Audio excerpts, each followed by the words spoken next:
The management of ongoing tasks requires a different approach to the management of one-off tasks. Project management is about getting these temporary endeavours complete on time and on budget. The sad truth is that for one reason or another, most projects fail to meet their objectives.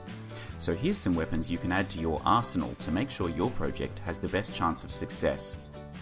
Firstly, make sure all stakeholders agree in granular detail on the final outcome of the project. By agreeing about deliverables at the outset of a project, you'll guard against the scope growing monstrously out of control. Planning is 80% of project management. Remember the 6 Ps. Proper planning prevents poor project performance. There's a lot of great tools that can help you keep track of your project. Use these during your planning. Before building your team, consider the skills and know-how you'll need to complete the project. Then compare that list with the people you have. Add and subtract people as necessary. Make sure you consider how information will flow where it is needed and that all stakeholders know what's happening.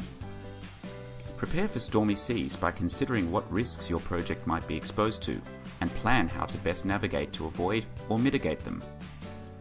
If you've planned properly, implementation of your project should be like conducting an orchestra, keeping the various players in check with clear, constant communication and leadership. After completing the project, report on what was done well and what could have been done better. This way your team will be better positioned to tackle their next project. Remember, anyone can complete a project by throwing more time and money at it. The real challenge is to achieve a quality outcome using the least time and money. To summarize, to make sure your project is completed on time, on budget, meeting its scope, and in a quality manner, remember that planning is paramount. Fiercely guard against scope creep by getting solid agreement on the required deliverables. Make sure you know about and use available project management tools. Think about the skills your project needs before building your team. Think hard about what risks your project could face. Communicate like an orchestral conductor during implementation. And don't forget, review, reflect, and report on your project's successes and shortcomings so your team learns from the experience.